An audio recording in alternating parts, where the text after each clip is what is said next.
আপনারা দেখছেন দি crime news, অপরাধ দমনে সহায়ক। নগরীর ঝাউতলায় সাদা পাতার সাথে বিষাক্ত কেমিক্যাল মিশিয়ে মানবদেহের জন্য ক্ষতিকর অবৈধ জর্দা কারখানায় তৈরি করা হচ্ছে।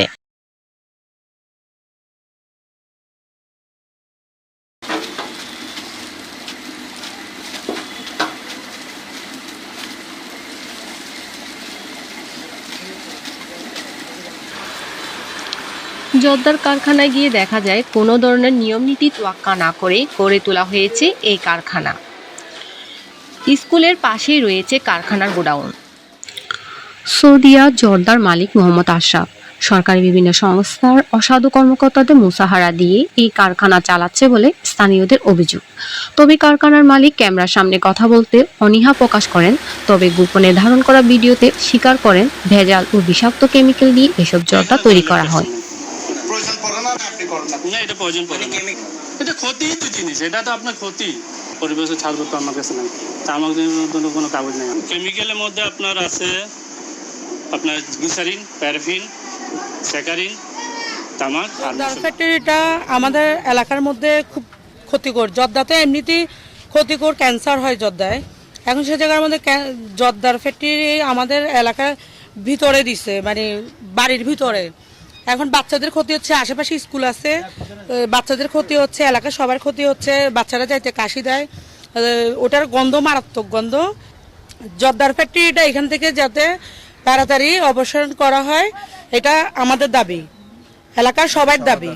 বিষয়টা অনেক দিন ধরে, আজকে অনেক বছর ওরা এখানে জর্দার ফ্যাক্টরিটা করতেছে। অনেকের সমস্যা হচ্ছে, অনেকবার বলা হয়েছে, কিন্তু ওরা এটা শুনে না। মানে কাদের সাথে ওদের এত ক্ষমতা, মানে ওদেরকে কেন এখান থেকে সরানো যাচ্ছে না? আমরা চাই কি জর্দার ফ্যাক্টরিটাকে বন্ধ করার জন্য। আমাদের ক্ষতি হয়, আমরা স্কুলের থেকে আসি, স্কুলের থেকে যাই, এটা গন্ধ আমাদের নাকে ঢুকে, এই জন্য আমাদের ক্যান্সারও হতে পারে। এই জর্দার ফ্যাক্টরিটা যেন সরকার এখান থেকে সরিয়ে দেয়। যেহেতু পাশে একটা স্কুল আছে এবং ছোট বাচ্চা কাচ্চারা স্কুলে যাওয়া আসা করে, আরও এটা মেডিসিন ফ্যাক্টরি, আমরা চাই যেন এই জায়গা থেকে মেডিসিন ফ্যাক্টরিটা আরেক জায়গায় নিয়ে যায়। আর এখানে জর্দার ফ্যাক্টরি পাশে এটা কেমিক্যাল, এটা আরও দুর্ঘটনা হইতেই পারে, হয় নাই যে এমন কোনো কথা হতেই পারে। যেহেতু স্কুল না হলে আরেকটা কথা ছিল, ফাঁকা জায়গায় হলে ওটা অ্যাকশন অন্যরকম হতো। কিন্তু এখান থেকে যেন সরকারের কাছে এই একটাই দাবি, ওই ফ্যাক্টরিটা যেন এখান থেকে উইথড্র করে অন্য জায়গায় দেয়।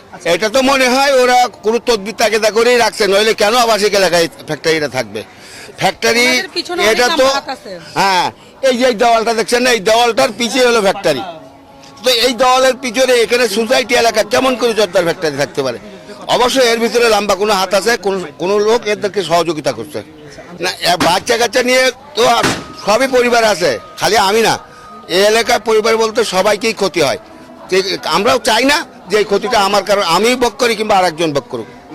এটা মানে আপনার জর্দা ফ্যাক্টরিটা দিছে, এখানে তো আমরাও থাকি, মানুষ অনেকজনের থাকে, তবে অনেক পরিবার থাকে, এমনকি একজন দুজন পরিবার।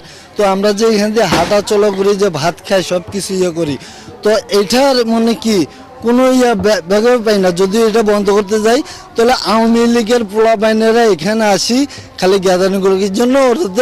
ওরা তো মানুষের মানে কি দেহর দিকে চায় না, ওরা চায় মানে টাকার দিকে। সেজন্য এটা যদি আমাদের পরিবেশটা ভালো রাখতে চান, সবাই সুস্থভাবে বাঁচতে চাই, সবকিছু দিয়ে মানে কি আপনিও বাঁচেন। ভিডিওটি ধারণ করা হয়েছে দি ক্রাইম নিউজ থেকে। এতক্ষণ পর্যন্ত আমাদের ভিডিওটি দেখার জন্য আপনাদেরকে অসংখ্য ধন্যবাদ।